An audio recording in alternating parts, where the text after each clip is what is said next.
अगर कोई इंसान आपको मारे बिना आपके दिमाग को अपना हथियार बना ले, तो क्या वो अपराध कहलाएगा?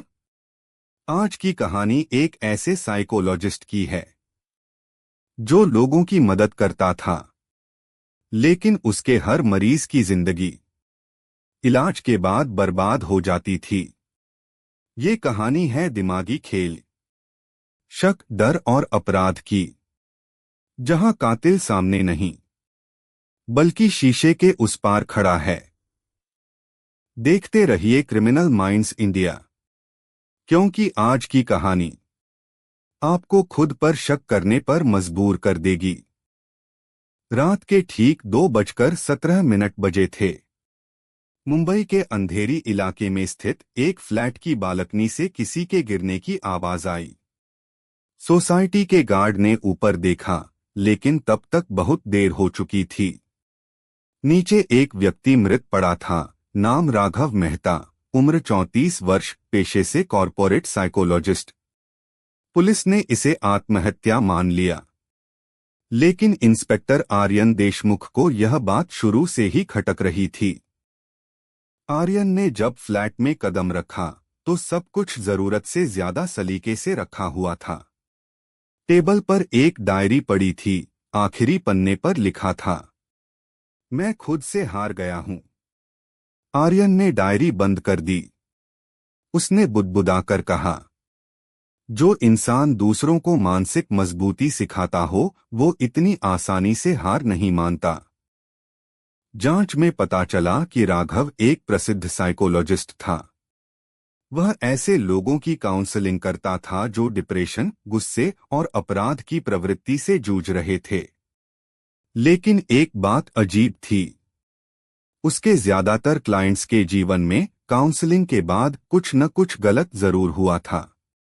किसी ने पत्नी को छोड़ दिया, किसी ने आत्महत्या की कोशिश की, और एक केस में हत्या। आर्यन ने राघव के लैपटॉप की जांच की। एक फोल्डर मिला, नाम था मिरर सेशंस। उसमें ऑडियो रिकॉर्डिंग्स थीं। एक रिकॉर्डिंग में राघव की आवाज थी, तुम्हारी समस्या बाहर नहीं, तुम्हारे अंदर है। तुम वही करोगे जो तुम्हारा दिमाग चाहता है। दूसरी आवाज कांप रही थी, अगर मैंने वो किया तो राघव, तो तुम आजाद हो जाओगे। आर्यन की आंखें सिकुड़ गईं। यह काउंसलिंग नहीं, मेंटल मैनिपुलेशन था। सभी रिकॉर्डिंग्स में एक नाम बार बार आया, नील शर्मा। नील राघव का आखिरी क्लाइंट था। पुलिस रिकॉर्ड के अनुसार नील एक शांत स्वभाव का व्यक्ति था, लेकिन अंदर से बेहद दबा हुआ। आर्यन नील से मिलने पहुंचा। नील का कमरा अंधेरा था। दीवार पर शीशा लगा था, लेकिन उस पर काला कपड़ा डला हुआ था। आर्यन ने पूछा, शीशे से डरते हो? नील हल्की मुस्कान के साथ बोला, नहीं, मैं खुद से डरता हूं। आर्यन को झटका लगा। नील ने बताया कि राघव उसे बार बार यही कहता था, तुम जो सोचते हो वही तुम्हारी असली पहचान है। अगर तुम्हारे विचार गंदे हैं तो तुम भी गंदे हो। धीरे धीरे नील को लगने लगा कि वह खतरनाक इंसान है। आर्यन अब पूरी तरह समझ चुका था। राघव लोगों को अपराध करने के लिए उकसाता नहीं था।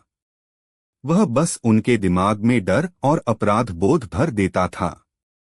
नील ने कांपती आवाज में कहा, सर, उसने मुझसे कभी कुछ गलत करने को नहीं कहा। बस इतना कहा कि अगर मेरे विचार गंदे हैं तो मैं भी गंदा हूं। आर्यन ने नोट किया, यह रिवर्स साइकोलॉजी थी।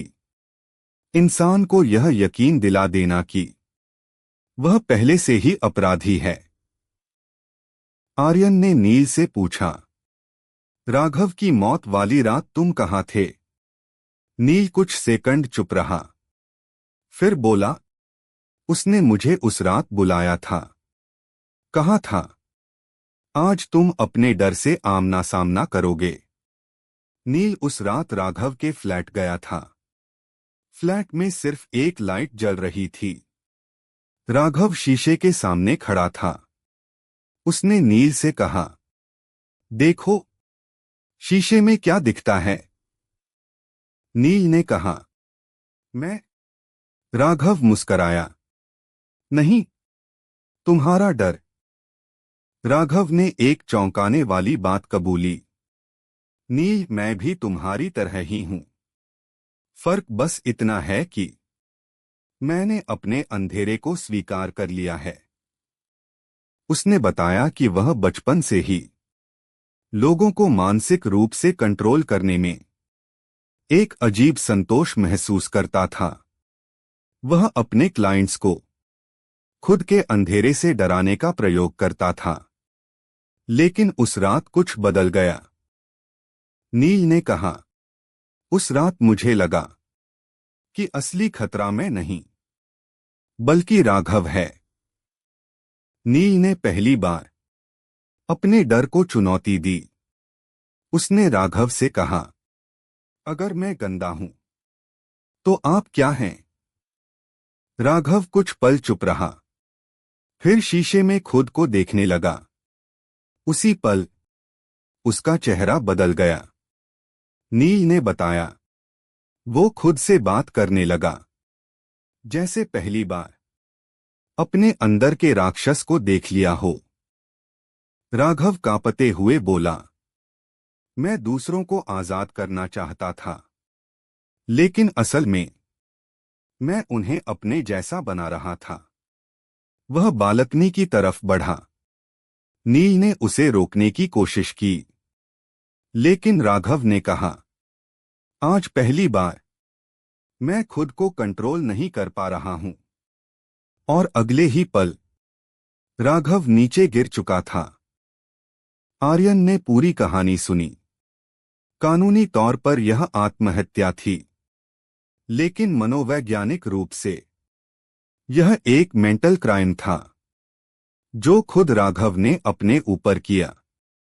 आर्यन ने केस फाइल बंद करते हुए कहा, कभी कभी अपराधी और शिकार एक ही इंसान होते हैं। नील को इलाज के लिए भेजा गया, लेकिन इस बार किसी और साइकोलॉजिस्ट के पास। केस बंद होने के बाद आर्यन अपने घर पहुंचा। डाइनिंग टेबल पर एक लिफाफा पड़ा था।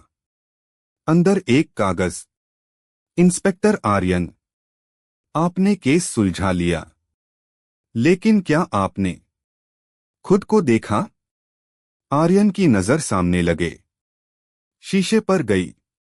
एक पल के लिए उसे लगा जैसे शीशे के उस पार कोई और खड़ा है।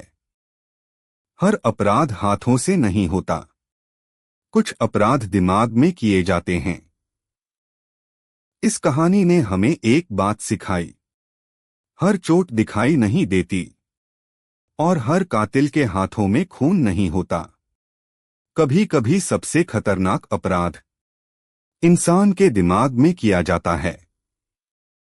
अगर आपको ऐसी साइकोलॉजी क्राइम स्टोरीज पसंद हैं, तो चैनल क्रिमिनल माइंड्स इंडिया को अभी सब्सक्राइब करें, वीडियो को लाइक करें और कमेंट में बताइए, असली अपराधी कौन था? मिलते हैं अगली डरावनी सच्ची कहानी के साथ।